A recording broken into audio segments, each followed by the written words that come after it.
اس کو chief justice کے طور پر کنٹینیو اگر یہ کرتا ہے تو پھر یہ ریاست اس کی متحمل نہیں ہو سکتی، یہ ملک کو انارکی کے حوالے کر دے گا، ملک کو تباہ کر دے گا، آئین کا، قانون کا جو بالادستی کے تصور ہے اسے ختم کر دے گا، اور ہر فیصلہ یہ عمران خان کی اینک سے کرے گا، عمران خان کی، تو یہ ہو نہیں سکتا، ایسا ہو نہیں سکتا۔ چنانچہ مجھے یہ لگتا ہے کہ یہ جج انہوں نے جو تفصیلی فیصلہ جاری کر کے اس حماقت کو دہرایا ہے اور زیادہ شدت سے دہرایا ہے جو انہوں نے اس سے پہلے شارٹ آرڈر کے ذریعے فرمائی تھی۔ اب ان کو یہ اس کا بھگتنا پڑے گا، اور یہ قانون قدرت کا تقاضا ہے کہ ایسے جج جو یہ اعلانیہ طور پر اقرار کر لیں کہ ہم جج نہیں ہیں، ہم پی ٹی آئی کے ورکر ہیں، ہم پی ٹی آئی کے کارکن ہیں، ہم اس ایجنڈے کو پروموٹ کرنے کے لیے بیٹھے ہیں۔ اب آپ منصور شاہ کی ایک اور حرکت دیکھیے، وہ جو کمیٹی ہے ججز کمیٹی، جس کو ایک آرڈیننس کے ذریعے تشکیل نو دی گئی ہے، تو اس نے اس میں بیٹھنے سے انکار کر دیا ہے۔ اس کے پہلے اس نے اس کے اجلاس سے واک آؤٹ کیا، اس میں شرکت کرنے سے انکار کر دیا، اور پھر بائیکاٹ کر دیا اور کہا کہ جب تک اس پر فل کورٹ بیٹھ کر فیصلہ نہیں سناتی آرڈیننس پر، میں نہیں بیٹھوں گا۔ یہ کس قانون کے تحت یہ مطالبہ کر رہا ہے؟ کوئی بھی آرڈیننس ہو، کوئی بھی حکومتی اقدام ہو، اس سے پہلے کوئی متعلقہ فریق جو یہ سمجھتا ہو کہ میں اس سے متاثر ہوا ہوں یا یہ انسانی حقوق کا مسئلہ ہے، وہ اس پر عدالت میں رٹ دائر کرتا ہے، پٹیشن دائر کرتا ہے، عدالت سے رجوع کرتا ہے، اور اس کی رٹ پٹیشن پر، اس کی درخواست پر عدالت فیصلہ کرتی ہے کہ اس کی سماعت کرنی ہے یا نہیں کرنی ہے، اور پھر اگر سماعت کرنی ہے تو پھر اس پر بینچ بناتی ہے اور سماعت ہوتی ہے، کارروائی ہوتی ہے، اس کے بعد کوئی فیصلہ ہوتا ہے۔ صدر نے آرڈیننس جاری کیا، اور یہ کس سے مطالبہ کر رہا ہے کہ اس پر فل کورٹ بٹھایا جائے؟ کیا یہ پٹیشنر ہے، یہ جج ہے یا پٹیشنر ہے، یہ کیا ہے؟ تو اب وہ جو کہا جاتا ہے نا کہ سیاستدانوں کی کسی غلطی پر وہ کہا جاتا ہے کہ اس نے اپنی سیاسی موت کو دعوت دے دی ہے، تو وہاں سیاسی موت مراد ہوتی ہے، اور موت سے مراد وہ حقیقی مرگ حقیقی مراد نہیں ہوتی۔ تو یہی معاملہ ان ججوں نے بھی کیا ہے، خاص طور پر ان میں سے 3-4 نے۔ اور جناب میں آپ کو بتاؤں کہ نلہ صاحب نے اس تفصیلی فیصلے میں بھی یہ کوشش کی تھی کہ اس میں سینٹ کا الیکشن اڑا دیا جائے اور صدارتی الیکشن اڑا دیا جائے، اور پی ٹی آئی کے جو رپورٹر ہیں پی ٹی آئی کے، اور خاص طور پر جن کو انہوں نے تازہ اپنا ترجمان رکھا ہے، پی آر او رکھا ہے، وہ پرسوں رات اور کل سارا دن یہ بتاتے رہے، کل سارا دن نہیں، کل صبح تک یہ بتاتے رہے کہ آج جو فیصلہ آئے گا اس میں سینٹ کا اور صدارتی الیکشن کا قصہ تمام ہو جائے گا، ان کو اڑا دیا جائے گا۔ لیکن بہرحال ایسا نہیں ہوا، اور یہی وجہ ہے کہ ان میں سے پھر ایک رپورٹر جو تھا، ان کا پی آر او یا ان کا پی ٹی آئی کا کارندہ، وہ یہ دھیمے سروں میں یہ شکوہ کرتا پایا گیا کہ ان ججوں نے تو بڑے تحمل کا مظاہرہ کیا ہے، وہ کچھ نہیں کیا جس کی اینٹیسپیشن ہم لوگ کر رہے تھے یا کچھ لوگ کر رہے تھے، وہ کچھ نہیں کیا، وہ کچھ کر بھی نہیں سکتے تھے۔ اگر کرتے تو اینٹ کا جواب پتھر سے نہیں، پتھر کے تودے سے آنا تھا، اور وہ اب بھی آئے گا۔ اور حکومت جو ہے، یہاں میں نے ایک تبصرہ سنا کہ حکومت بڑی پریشان ہے اور بڑی وہ ڈیسپریٹ ہو گئی، ایسا کچھ نہیں ہے۔ حکومت کے لیے صورتحال ویسی ہی جیسے پہلے تھی۔ ہاں اب یہ ہے کہ اب آئینی ترامیم منظور کرانے کا جو پروجیکٹ ہے، جو پلان ہے، جو اسکیم ہے، وہ اس کو جلد از جلد مکمل کرنے کی کوشش کی جائے گی، اور وہ ترامیم ہو جانی ہے اور بہت جلدی ہو جانی ہے۔ اب دن نہیں دیا جا سکتے، کیونکہ دن دینے کی پریڈکشن اکثر غلط ثابت ہوتی ہے۔ اکثر کوئی بھی کرے کہ 1 ہفتے میں یہ کام ہو جائے گا، 10 دن میں یہ کام ہو جائے گا، تو بعض اوقات اکثر اوقات یہ ہوتا ہے کہ وہ اس طرح سے نہیں ہو پاتا، زیادہ دن لگ جاتے ہیں یا کم دن لگ جاتے ہیں۔ جیسے کہ ایک مرتبہ یہ طے تھا کہ اتوار کو یہ ترامیم ہو جائیں گی، اور یہ 100% رپورٹروں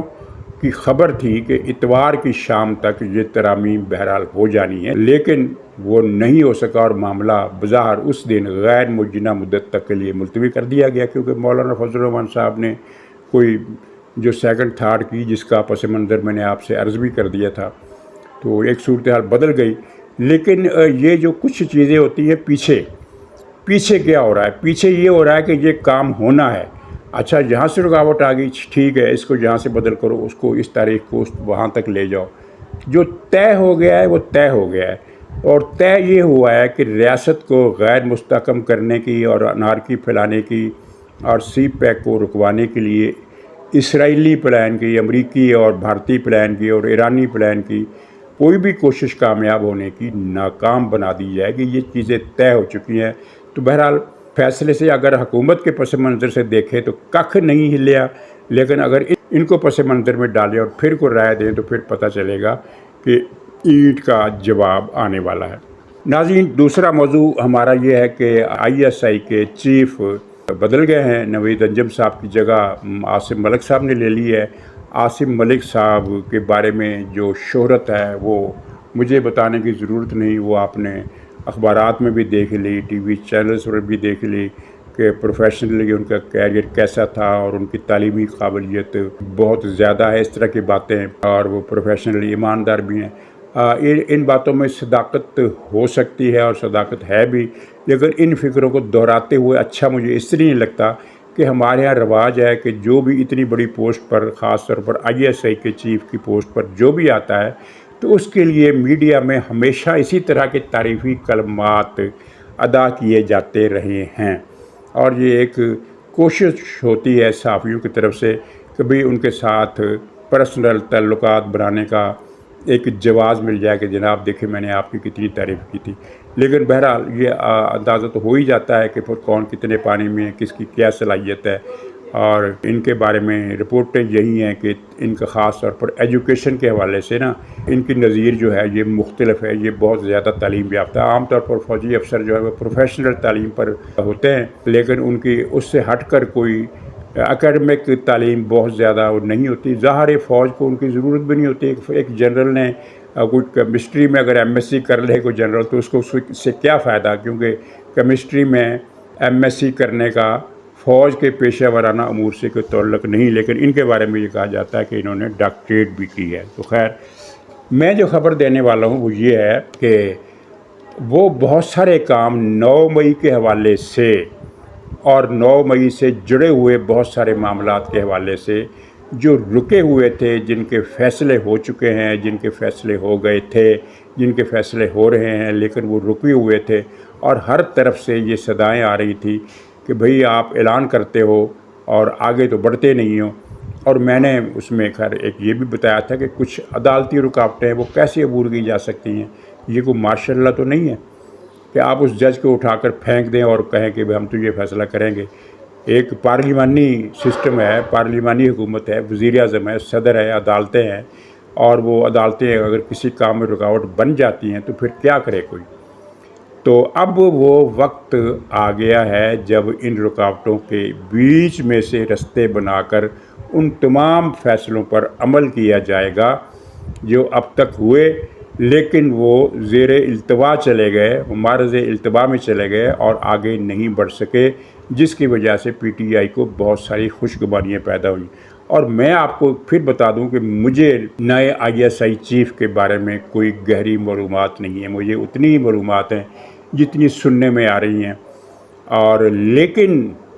PTI کے لوگ چونکہ باخبر ہوتے ہیں، ظاہر فیض نیٹ ورک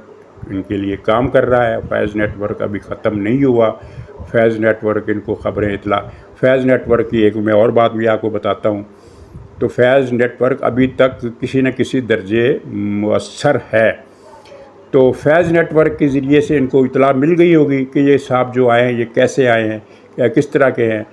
تو اس کا پھر ایک اندازہ، ایک سمٹم جو میں نے دیکھا وہ یہ ہے کہ PTI کے صفوں میں غیر معمولی اضطراب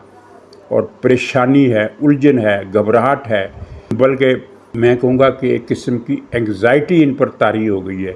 تو اس کے پس منظر میں کیا ہے، میرا گمان ہے کہ ان کو کچھ ایسی اطلاعات ملی ہیں جو فیض نیٹ ورک کے ذریعے سے ان تک پہنچی ہیں کہ بھئی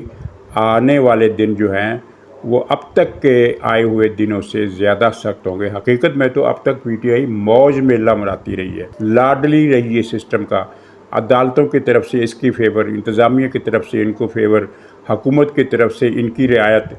مثلا آپ نے دیکھا کہ لاہور کے جلسے میں خود ایڈمنسٹریشن نے شرط لگائی کہ گنڈا پور نے جو بکواس کی تھی پنجاب کے خلاف اور پاکستان کے خلاف اور عورتوں کے خلاف، اس پر معافی مانگے، تبھی جلسے کی اجازت دیں گے۔ لیکن اس نے معافی نہیں مانگی بلکہ انکار کیا معافی مانگنے سے، اور جلسے کی اجازت پھر بھی دے دی گئی۔ یہ ایک الگ کہانی ہے کہ وہ ڈبل گیم کھیلتا ہے، اور دوسری پارٹی سے اس نے معاہدہ کیا تھا، وعدہ کیا تھا کہ جناب میں معافی تو نہیں مانگوں گا لیکن میں تقریر بھی نہیں کروں گا، اور اس نے پھر پوری پلاننگ کی اور اس حساب سے چلا، اور رستے میں بھی اس طرح کی جوکرانہ حرکتیں کرتا آیا کہ لیٹ ہو۔ اور جب اسے خبر ملی کہ جلسہ ختم ہو گیا ہے، لائٹیں بجھ گئی ہیں، اسٹیج اجڑ گیا ہے، ناچنے والیاں جا چکی ہیں اور اب وہاں اندھیروں کے سوا کچھ نہیں، تو پھر یہ کالا شاہ کاکو میں جہاں یہ ریسٹ کر رہا تھا، کالا شاہ کاکو سے تھوڑا پہلے، پھر وہاں سے نکلا اور پہلے کالا شاہ کاکو پہنچا، پھر جلسہ گاہ کے علاقے میں آیا۔ جلسہ گاہ میں پھر بھی داخل نہیں ہوا، حالانکہ اسے اندر آنا چاہیے تھا، لیکن اس لیے داخل نہیں ہوا کہ اسے اندیشہ تھا کہ اگر وہاں 500-800 آدمی 600 آدمی بھی ہوئے